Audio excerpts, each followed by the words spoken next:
All right, good afternoon, everyone. My name is Judith Kistner, and I'm from Scout and Morgan Books in Cambridge, and I am delighted to welcome all of you here today to celebrate the release of Rise to the Challenge, a memoir of politics, leadership, and love, written by your very own Braham native Marlene Johnson and former Lieutenant Governor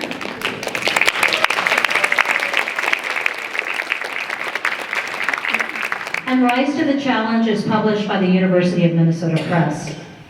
Before we begin, I'd like to thank the fine staff of the Braham Event Center, and especially Judy Hegstrom and her group of library volunteers for working together today and providing this beautiful space.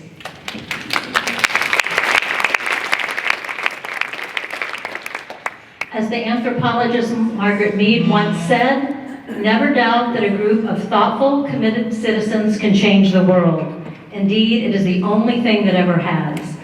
The Tucson Talk programs stand as a testament of what this community has been able to accomplish by working together to make Braham a better place to live, work, and play. Let's give the Braham community one more round of applause.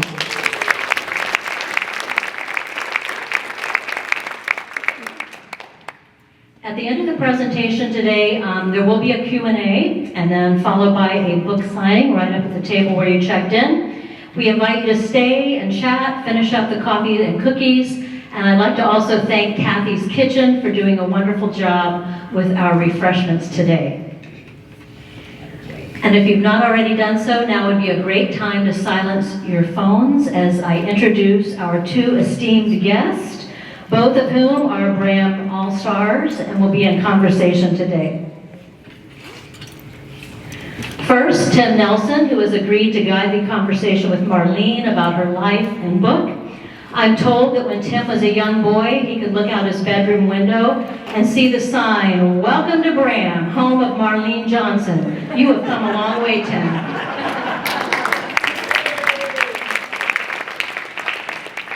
Tim graduated from Braham High School, St. Olaf College, and Yale University Law School. He currently serves as the Chief Deputy Iceni County Attorney, as well as on the board of the Initiative Foundation and Advisory Board of the Braham Education Foundation. And Marlene Johnson, as you know, was Minnesota's first woman Lieutenant Governor, serving in the Rudy Perpich administration from 1983 until 1991. She is co-founder of the Minnesota chapter of the National Association of Women Business Owners and Minnesota Women's Campaign Fund, and was the executive director and CEO of NAFSA, the Association of International Educators, for nearly 2 decades. Today, Marlene currently serves on the advisory board of Kenya's Dream, an education nonprofit working towards a world of equality and respect for African women and girls. Also on the board of Washington Office of Latin America, a leading research and advocacy organization working to promote policies that protect human dignity and justice. And also a trustee of the Alexandria Trust that through education works to facilitate the development of a new generation of citizens across the Arab world equipped to become active members of their society. In 1988, Marlene was awarded the Royal Order of the Polar Star by the Kingdom of Sweden in recognition of decades of advocacy devoted to strengthening the Swedish-American organizations. Marlene currently lives in Washington, D.C. Please extend a very warm welcome to Marlene Johnson and Tim Nelson.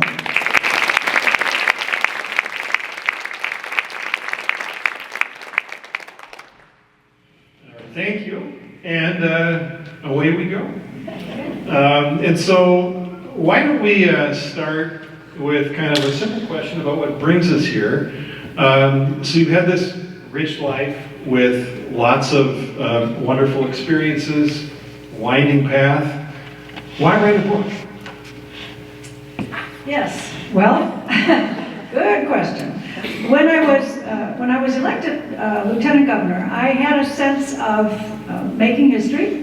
There were only 6 women elected lieutenant governor that year, and there were only a handful already elected in the country.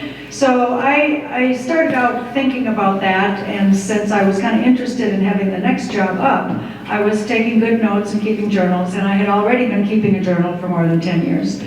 And then, of course, life took over and things changed, and I had a different life, and then I was married and living this transatlantic life. And then Peter's accident happened, which I talk about in the book. And at the end of that, after Peter died, and I called to talk to my friend Pauline Boss, who some of you will know as the author of a book called Ambiguous Loss. And she is a University of Minnesota professor and now emerita. Anyway, she said to me, this journey you've had with Peter the last 10 years, you really should write about it, because I don't know anybody who's done it for 10 years in a transatlantic situation, and da, da, da.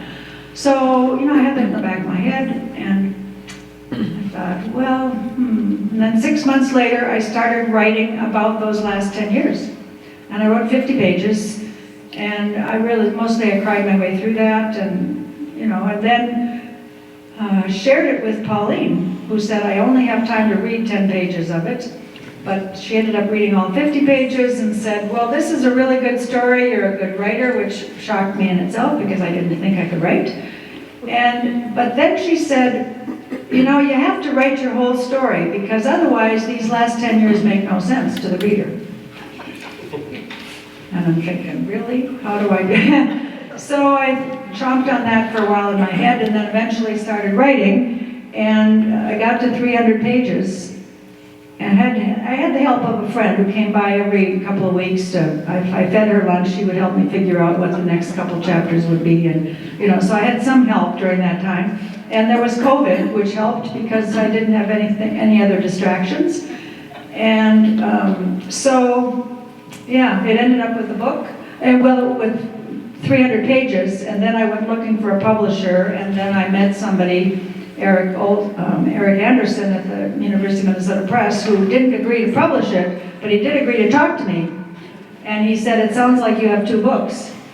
And I said, I can't write 2 books. And then he said, well, you have to frame it somehow, differently than a chronology. So that's how I got started, figuring out what the threads were in all this very crazy life I've had.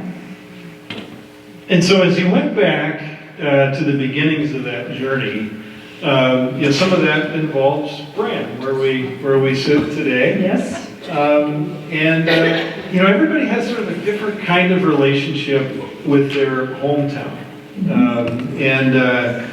You shared some memorable anecdotes about work to get language courses into the schools here, a memorable anecdote about a piano recital. Yes. And I'm curious that when you take some of those experiences and now have the benefit of looking back, what Braham, what your hometown represents to you, where it sort of sits, in the panorama of your life, as you've had this chance to sort of look at the whole thing. I think, well, first of all, I have to ask, am I the only person in the room who had Mr. Franklin as a piano teacher? Did anyone else? Did anyone else have Mr. Franklin as a piano teacher? Yay! We should have a club. We should have a club. Anyways, it was very special. I mean, not many towns could say they had a piano teacher whose full-time job was teaching piano, and he taught, 50 or 75 students. And so there's an anecdote in the book. You have to buy the book if you're going to learn. Anyway, I would say one of the things that I treasure about growing up in Braham and a small town is that there was a lot of caretaking in the neighborhood. When we were very young, we lived on I don't remember the name, the streets didn't have names back then. Whatever street that is, do you know what that street is? Anyway, our neighbor was Mrs. Stenstrom, and she would look out for us, so we could play anywhere, and if we got in trouble, she would tell our mother, or she would come out and take us home. If we were selling lemonade or had a buggy parade out on the sidewalk or on the street, there were people in the neighborhood who showed up to buy lemonade and who looked out for us and watched applauded as the buggies went by. So as a very young child, that's what I remember and what I really value. And in school, I think in a small school, in order for there to be a photo club and a club for this and a club for that and a piano and a choir and a band, everybody has to participate in more than one thing. I mean, you have to, or those things don't exist.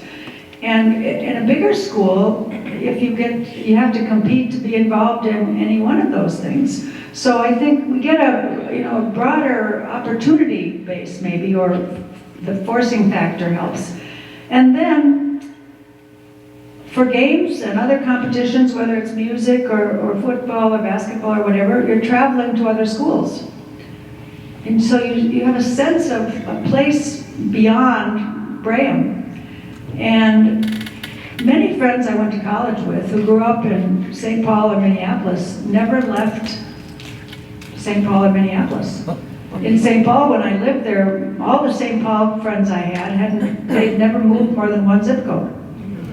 And so I think, that there was, we in our family gained a sense of the world in a way that was really important, and I think being in a small community really added to that.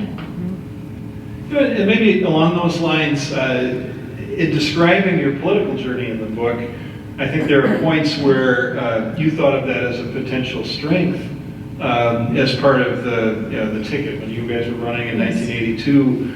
And of course, now we're in a time when there's a lot of ink spilled about the divide between metropolitan areas, big cities, and rural areas. You have any reflections about how that worked for you when you were running back then, and maybe thoughts about the challenges we face now?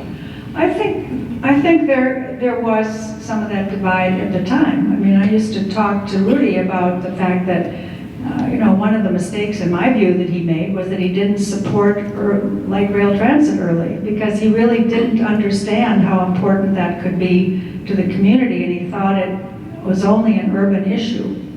And in fact, it's made a huge difference, not just for urban people, but for non-urban people who come to the city and have an easier time getting around. So, there are things like that we all have blinders about things that, relate to what we know and don't know. And that's what legislatures are for, and metropolitan councils are for, and then what the obligation of individuals is to just pay attention to another perspective, which is we all have trouble with, but it's still really important. So. Well, and along those lines of polarization and divides, I thought a fascinating part of the book was you recounting efforts to support women in leadership and women running for office, and that at that time, if I understood, your focus was on, in some cases, supporting women irrespective of what political party they may have, and that you maybe experienced some pressure from people who didn't want you to approach it that way. Yeah, and in fact, my first involvement with getting women appointed was when Governor Quee was governor, and the person in his office working on appointments was Pat Jensen. She was, and she called me, I didn't know her, but she called me one day because I was working on women business owners stuff, and she said that the governor really wanted a woman to be appointed to something to do with aeronautics. I can't remember what it's called anymore, but I remember the phone call, and I went looking for a woman who knew how to fly airplanes. That's how basic it was. Like, are there any women out there who have their pilot's license? And we found one, and he appointed her. And that was how I got involved in the appointments of women the first time. And then when I was lieutenant governor, one of the assignments the governor gave me was to chair the Open Appointments Commission. And at that time, the commission was an executive order commission. It wasn't by law. Now there is a law, so every governor has to do this. But then it was brand new thinking, and we recruited people to apply for boards and commissions that they wanted with the statement, the governor is interested in having women and minority people, ethnic minority people, apply for these jobs. We want the boards and commissions to reflect the diversity of Minnesota. And so many people did apply, and if they didn't, we went out recruiting for them. And it was the governor's goal that all those boards and commissions would be diverse by the time we left office, and 8 years later, and we accomplished that. So turning to the campaign, there's this moment for you where you become the candidate for lieutenant governor. There's the potential for you to be the first female lieutenant governor in the state's history. Did you feel the gravity of that moment? What did that feel like to look at that opportunity? It felt very exciting, and I don't know that I felt the gravity of it, but I felt a lot of intensity, certainly, about it. It was very exciting, and there were a couple of things about it that were unusual. That year, both the Republican Party and the Democratic Party, during their conventions, had refused to put women on the ticket as the candidate for lieutenant governor. In the case of the Republicans, there had been a lot of pressure to include Nancy Bradis, State Senator Nancy Bradis from Rochester. She was a fabulous person, a very successful business person, and a state senator, very qualified, and they just couldn't bring themselves to do it. And in the Democratic Party, Warren Spanis was encouraged to pick Joan Grove, who was a very popular Secretary of State, and they just couldn't do it. So when Rudy decided to run against Spanis in the primary, he decided that having a woman running mate would be a competitive advantage. And it turned out to be the case. So now politics, for people that have been around it, there's always a lot of people around, right? There are operatives and advisors and consultants. And so I'm curious, when you were on the ticket as potentially the first female lieutenant governor, did you have people around you who were sort of saying, this is the way that's going to work, or this is the way we're going to sort of frame this so that people will go along with it? We were a very thin campaign operation, extremely thin. Our budget totally for everything was $100,000, if you can contemplate that now. And the Democratic Party spent $1 million, and I think the Republican Party spent about $1 million. I don't remember what, but they spent equal amounts. They had a primary also. And we won by only something between 23 and 25,000 votes. So I always, and Perpich did not dispute this, having me on the ticket was the competitive advantage. When you get outspent that much, it's not money that gets you the win, it's something else. And there were a lot of Republican women who crossed over in that primary. So there you go.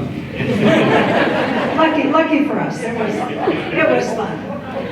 Maybe most of them were businesswomen, from all over the state. So booksellers and others,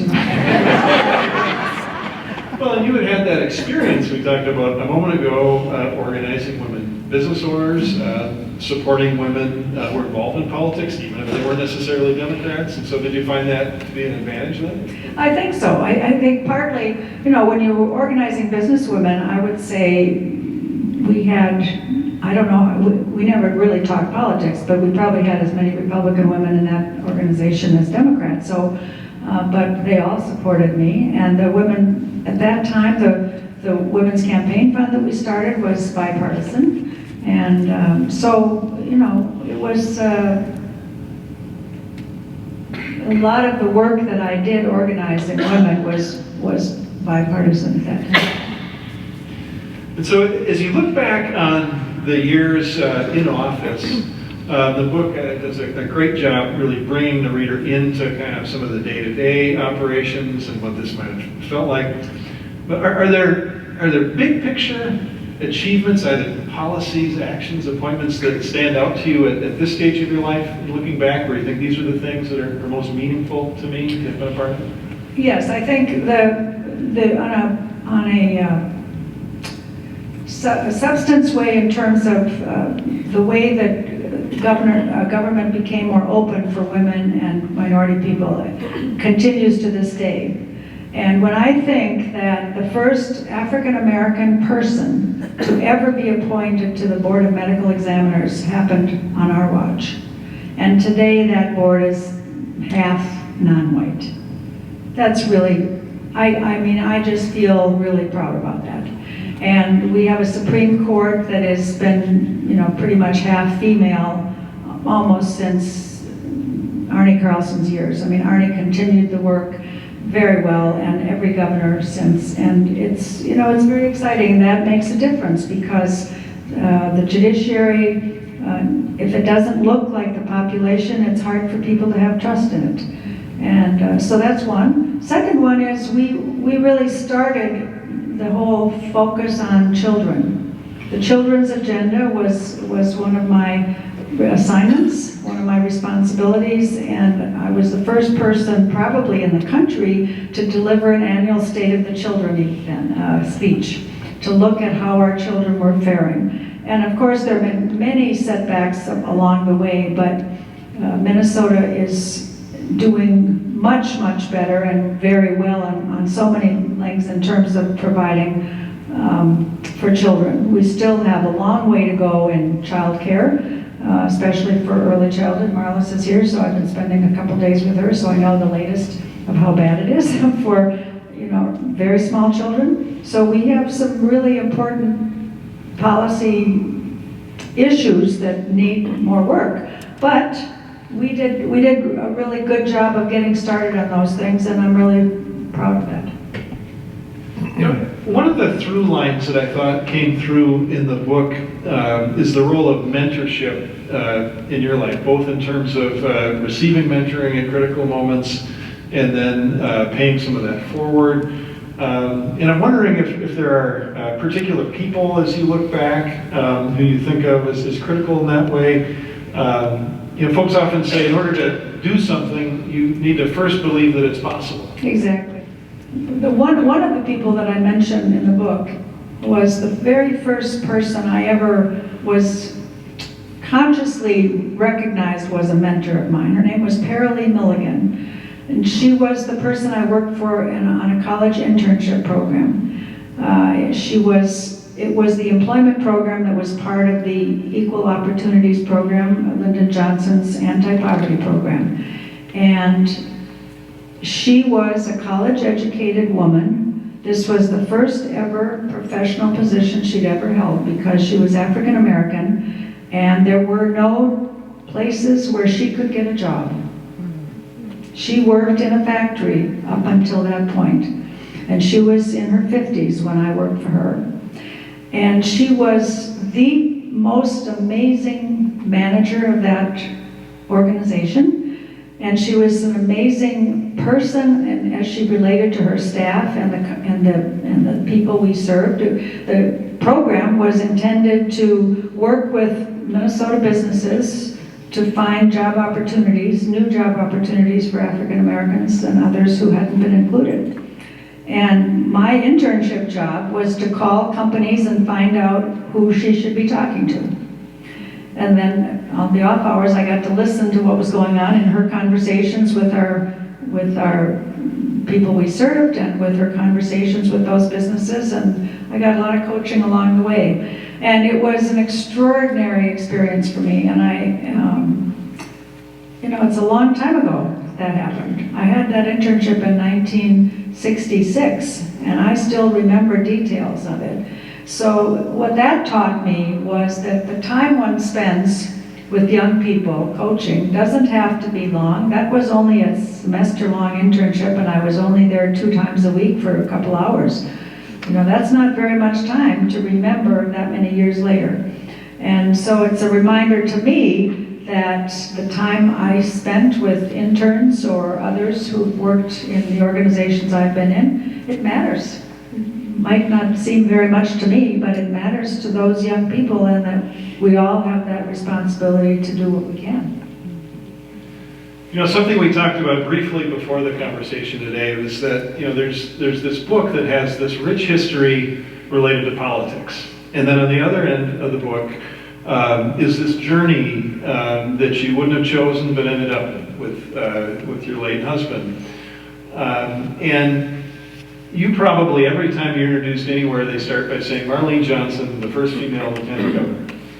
But there's the rest of this sort of personal journey that probably is relatable in certain ways to people who've never, set foot in a political arena. And I'm wondering for you, when you look back and think of these really intensely public parts of your life, and then these intimate private parts where you had these journeys, what that says to you about, what is a success in life, what is a defining sort of period in life, and how that sort of intermingles for you in reflecting on the whole works. Yeah. The first thing I'd say is that the politics part of my life was really the smallest part. I was only in politics really for 8 years, or 9 years if you call, and I lost 2 elections during that time, so, that's humbling. And then you have to figure out what to do and what to do something else, and I had quite a few bumps in that part. And then I had a stable almost 20 years with the job at NAFSA, and then I met Peter, and there's a story about that. But then when he had the accident, all of a sudden everything changed, because that's what happens. We all face different life-changing moments, but nothing is the same after that. And I think that for me, I relate in the book, there was a time in the early days after Peter's accident, we were still in the hospital. He was still in the hospital, and I was hanging there a lot. And I said to the physical therapist, Peter and I have done so much talking and planning for all the alternative situations that could occur and how we're going to handle them in a transatlantic marriage, and on and on and on. You plan all these things. This is one thing we never anticipated. And she said to me, there is no one on this neurological ward that has anticipated being here. And that is a really good thing, because if you anticipated the worst thing that could happen, you wouldn't be able to get up in the morning from the moment you anticipated it. That these life-changing moments, they happen, and then you find the strength to deal with them. But in the meantime, you have to go about doing other good things for yourself and for the world. And I really value that response on her part. She'd been doing her job for 30 years, so I guess she'd had time to think about this. And it was a really important couple of sentences for me that has rung true. And then you realize that, in the case of many of us, our life is not linear. It's more like a patchwork. Some of you have read Catherine Bateson's work. She's the daughter of Margaret Mead, who Judith already quoted today. And Catherine Bateson is also an anthropologist, and she wrote a book called Composing a Life, which is the story about several leadership women who were kind of half a generation older than me, but they were early in the 70s and 80s. And she said, the women who came in that period, none of us had linear careers, because there were no big organizations that would give us a start to move us up the ladder. So the way that we figured it out was to have a job here and have a job there, and then over the course of one's life, one composes a life and develops the skills, and something good happens along the way, and there are bumps, and you lose elections, and you find other ways, and things happen in a hopefully a pretty positive way. And really, there's a remarkable set of examples of perseverance all the way through the book. And people say that often journeys, lives give you lots of chances to quit, or lots of chances to sort of say, well, I need to sort of shift gears. And there's just example after example of you sort of coming back. There's the memorable thought about the piano recital at the beginning, which maybe that's the origin. Some discussion of McAllister maybe not being just a swimmingly easy sort of experience. A really gripping narrative about Governor Perpich and sort of the terms that you parted on. And then to have the unimaginable tragedy of your husband, and just to keep coming back time after time, and to keep seeing what life has in store, it was really powerful. I mean, is there anything you kind of attribute that to, or as you sort of look back? Well, I don't think quitting was ever really an option. I don't know about that. But I do think that what I learned during that time, because those last 10 years with Peter were extraordinary beyond anything I was previously prepared for. And I never thought of myself in a caregiving role. You know, in my family, I don't think anyone else did either. I think that, you know, I'm just, you know, yeah.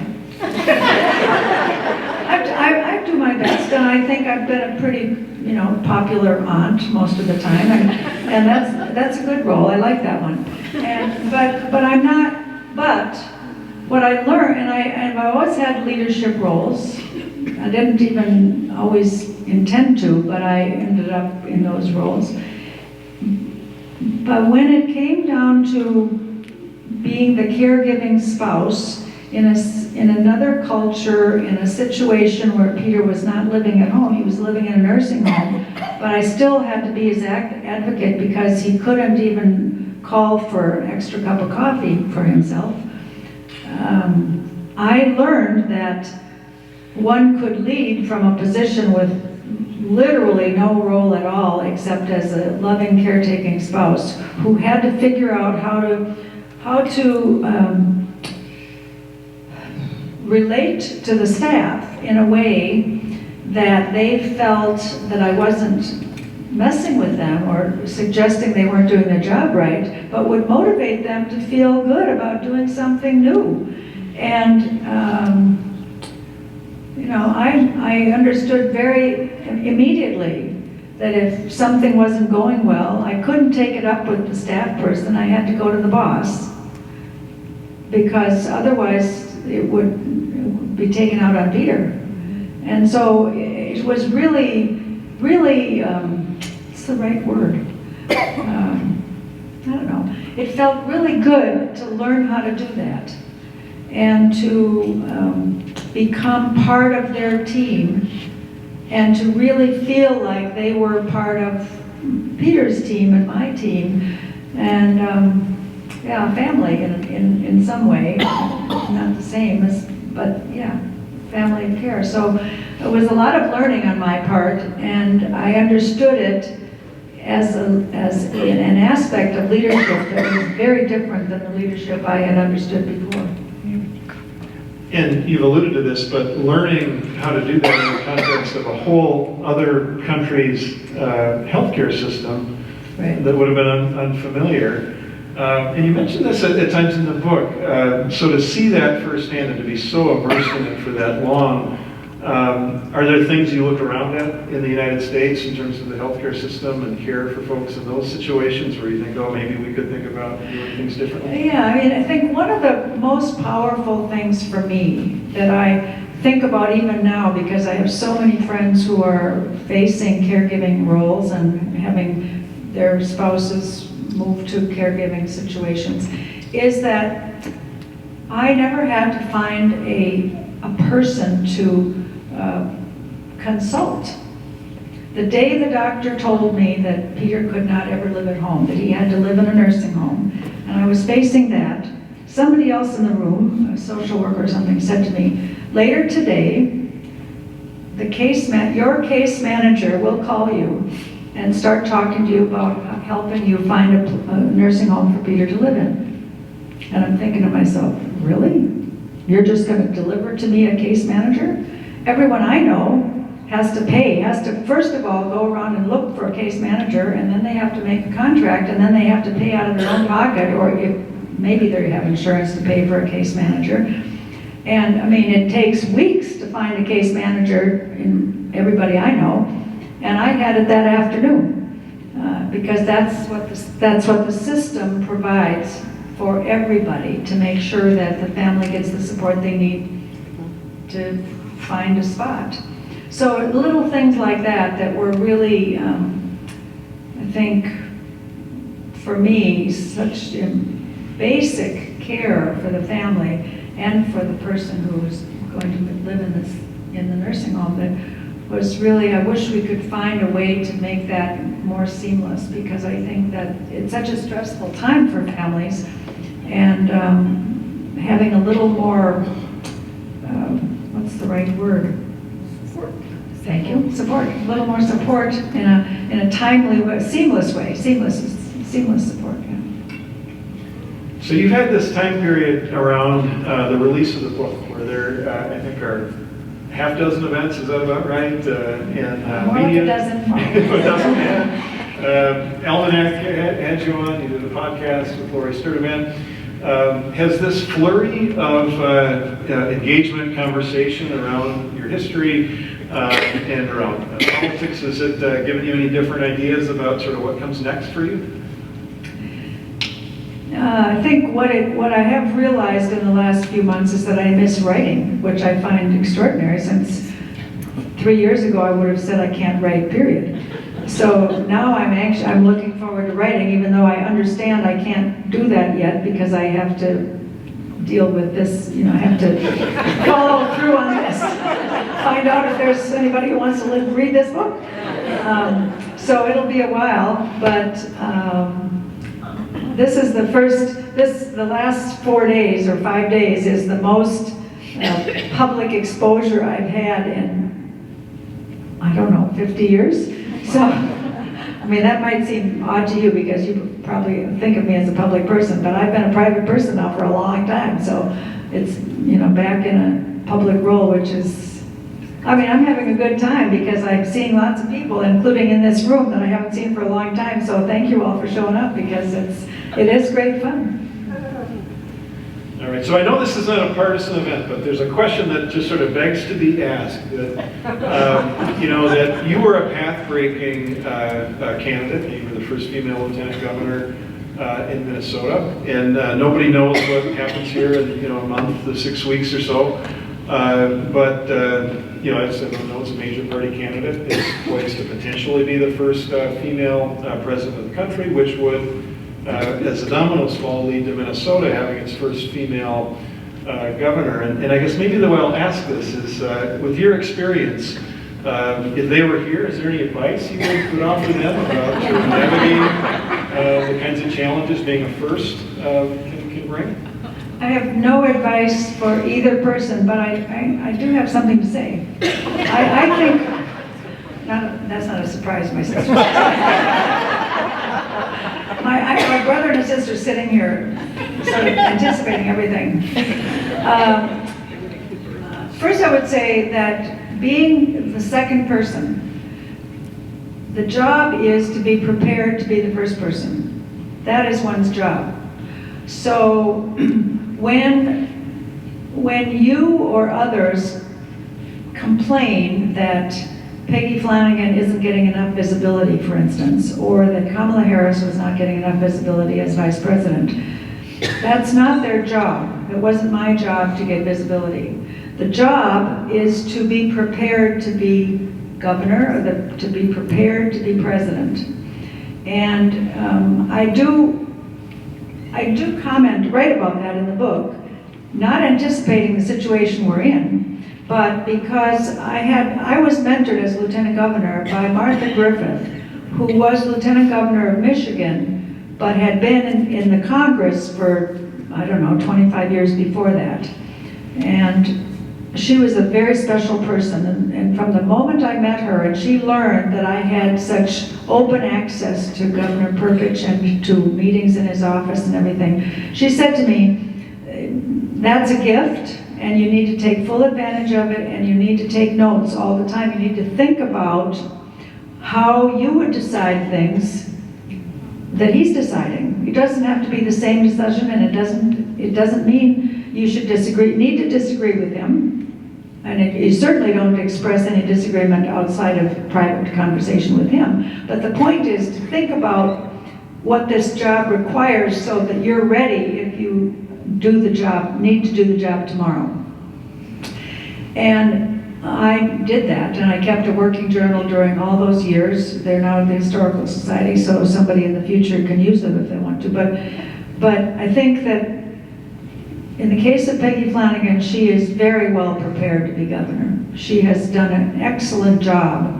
She's been a partner. The governor has given her many opportunities, and in addition to that, she has thought a lot about what it means to move into that #1 job.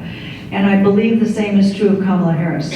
She has represented the country and the administration all over the world. She has been involved in policy conversations, so whether you disagree or agree with her policies, she understands what public policy is, and she cares deeply about it. And she's prepared, as you can see in the way she's conducted this campaign. So I think that whoever has these jobs, that's what they do.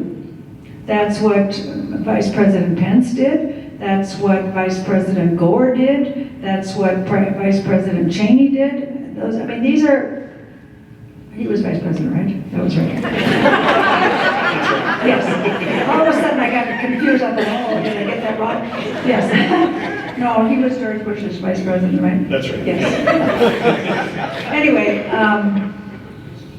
So I think that that's a really important thing for us to all think about, because sometimes we just get nattering about the wrong issues and we forget what that job is. And there is a reason in the Constitution to have a #2 to be ready to do that job.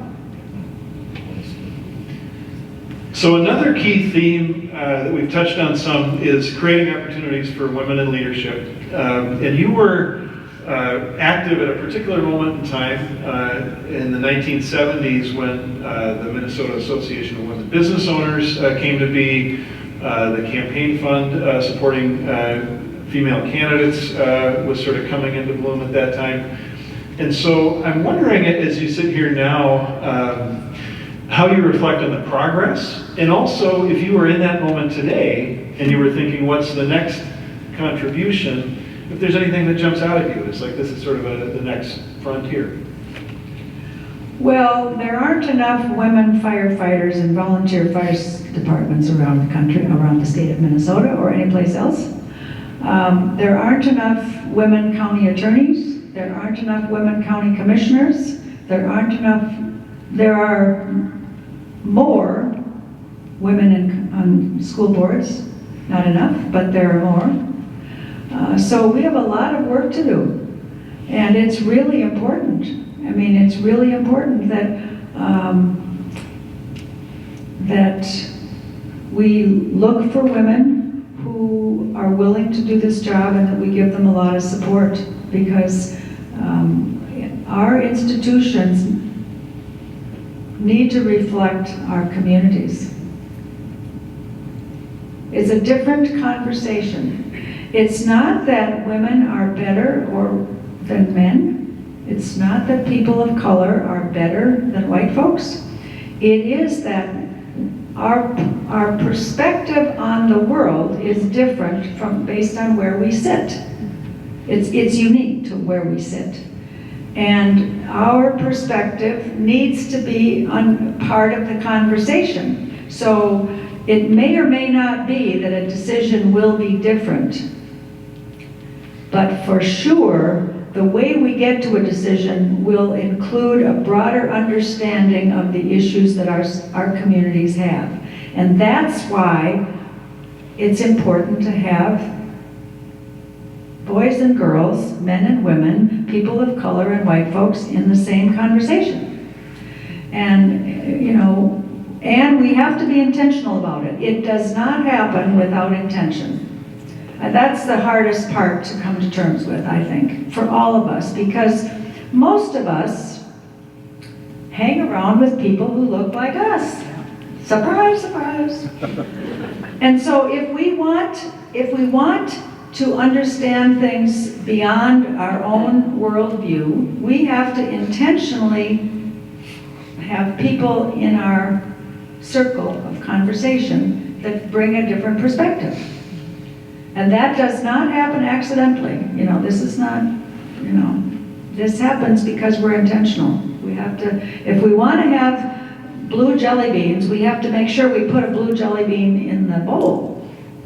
Otherwise, there won't be any blue jelly beans there.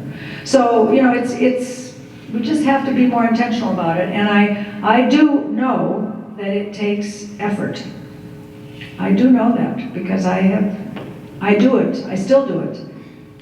It's not, you know, it doesn't happen without intention. In any aspect of life, it doesn't happen without intention. So along the lines of adding different perspectives, do you think you're ready for some questions from some folks other than me? Except for my brother and sister. Yeah, right, who's going to be the first? I'll be the first. Okay, then. I mentioned the 3 organizations that you are currently serving on the board for, and I think I certainly was not familiar with the work they were doing. Could you talk a little bit about those 3 organizations and what drew you to the work? Oh, glad. Kenya's Dream is a school in Kenya, rural Kenya, 7.5 hours south of Nairobi. It was started by a young woman named Kenya Nataya. She was the first girl in her village to go to college. But first, she was one of the first girls to get a secondary education. In Kenya at that time, girls at 13, 14 go through female genital cutting and then they're married. And so her husband was already selected for her. He was 25, 30 years older than her. And then you don't go to school, you stop your education. So it usually happens after primary school. And she wanted an education.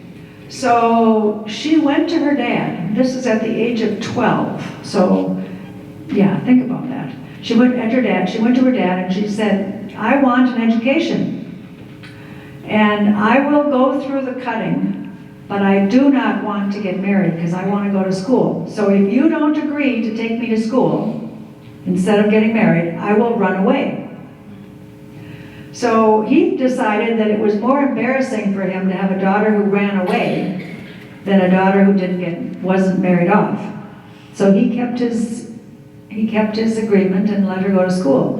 And when she was in high school, she had a teacher who had a relationship with somebody at Randolph-Macon School in Southern Virginia. So he was able to arrange for her to get a full scholarship there. However, it did not include a plane ticket or the cost of getting a passport. So she went to her village chief. This is a village of the size of Braham. And she said, I've got this scholarship to go to school in America, but I need a plane ticket and a passport. Can you help me? Why should we help you? All the kids, only boys at that point, had gone to college away from home, and none of them had come back. So she said, I promise if you raise this money for me, I will come back and do something important for the community. Took them 2 years to raise the $1,200 needed for a plane ticket and a passport. And Randolph-Macon held the scholarship for those 2 years. And she came to Randolph-Macon and had a fabulous experience and started telling her story. And as a result of that story being told, she met Vicki Sant, who was a very special philanthropist in Washington, who took her under her wing and gave her the first $50,000, and Kenya went home to start a school. But in the meantime, the University of Pennsylvania gave her a scholarship for grad school so she could get a PhD in education leadership. But before she started her PhD, she went home and recruited the first group of 25 girls to start school. And it became a public school because of the community gave her the land, but she had her $50,000 from Vicki Sant to hire a couple of extra teachers and build the kind of pole barns we have with sheet metal, you know what I mean. That's the first building was that, and they had beds on one end and for the kids to stay because they couldn't walk home every day, and schoolrooms on the other hand. And that was how the school started in 2009. And today we have 2 campuses. The first 2 cohorts of girls who started 4th grade have graduated college, all of the girls have gone on to higher education. And one of the girls from that first cohort has her master's degree from an Australian university in cybersecurity. And the second school is ultimately will be 12-year school. And right now it's just 9th through 12th. And we opened a clinic this year. So we're now the first youth serving clinic in Kenya. And it's an extraordinary experience. She has a wonderful website. I encourage you to take a look. It's kenyasdream.org, and it's a wonderful story.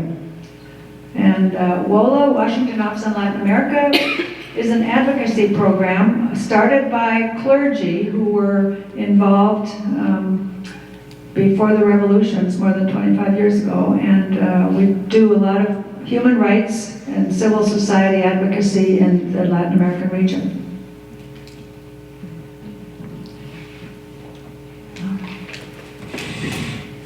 Thank you for that answer.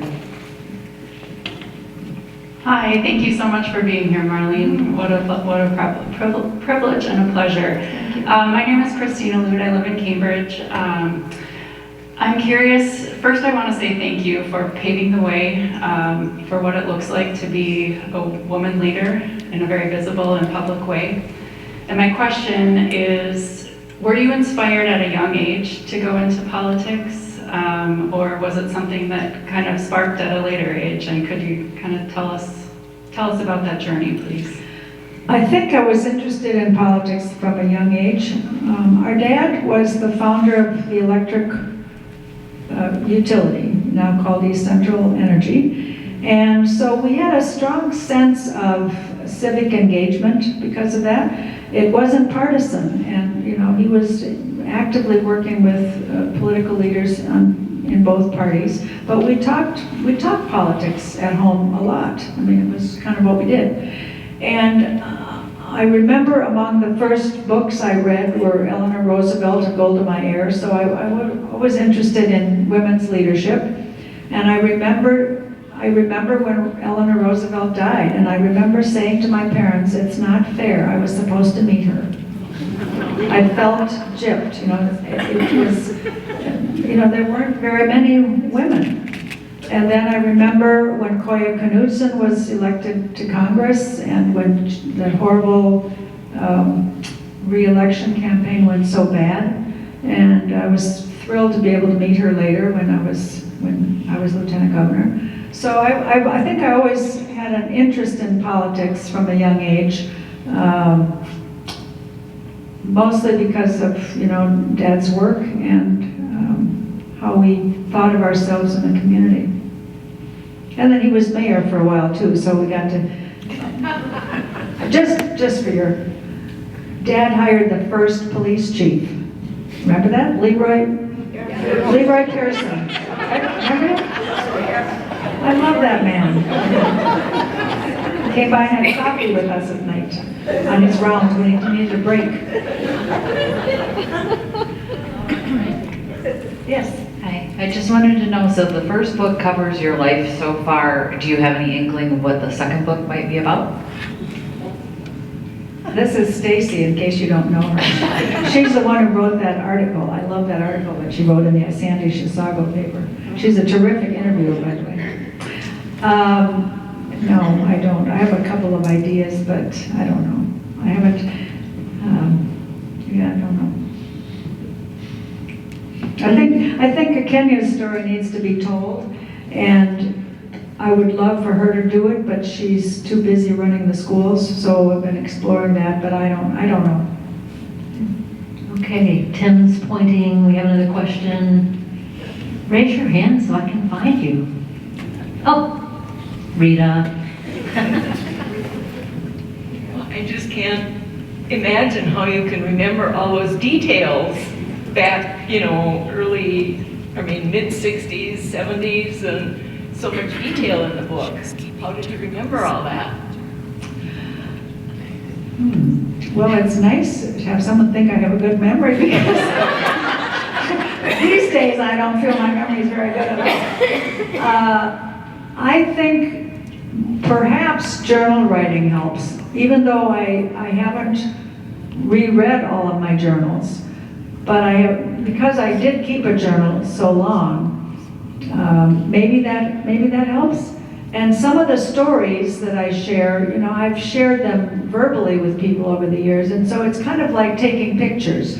If you don't take pictures or you don't write about something, you forget. But when you have pictures or you repeat the stories in family gatherings or whatever, those things, you do remember them more. So, the piano recital story, I have told that story so many times that it's impossible not to remember it, even though no one else would know it. I mean, probably most people wouldn't remember the piano recital, because there wasn't anything important that happened besides the flight of the bumblebee, All right, do we have another question?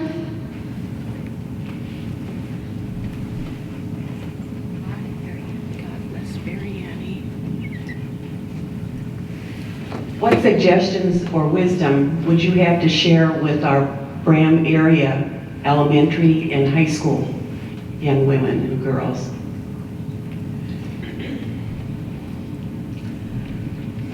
I think to take advantage of every opportunity you have, and for those in the community to make sure that your girls are getting the support they need and getting a range of opportunities.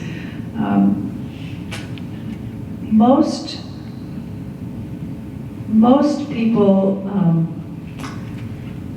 need support. They don't need to be told what to do. They need to be supported in where their interests are. And negative feedback rarely helps.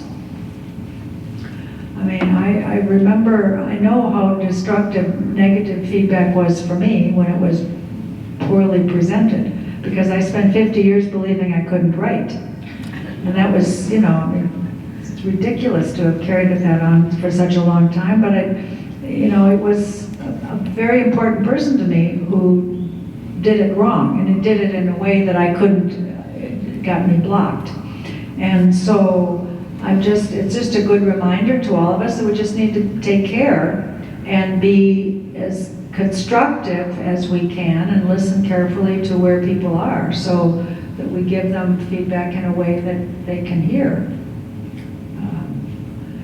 But I think the main thing is for young girls and young women is to just help them follow their interests and their ideas, and let them be supported for what they want to do. And encourage them to do things that aren't as common for girls, like run for office or something. I mean, we really need to get more women firefighters. Are there any women firefighters in Braham? Yes. One. Amanda Swenson. Okay, well, follow Amanda's lead. This is good because, there weren't any for a long time, and there are very few. So it's just, it's an example of something that's really important for us to encourage people to do. Other questions? Well, you'll have another opportunity to ask Marlene a question in private. We're going to move up to the signing table. We invite you to stay. It looks like there's plenty of cookies left. And so she can take a question one-on-one, sign your books. Tim, I'd like to say I cannot think of a better conversation partner for Marlene today. Thank you so much for doing that.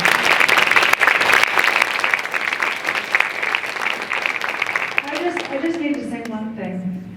Marion Larson is here. She is my third grade teacher, and I'm practically in tears looking at her.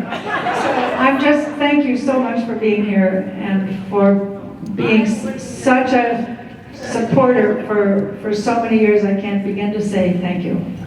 You're welcome. And I would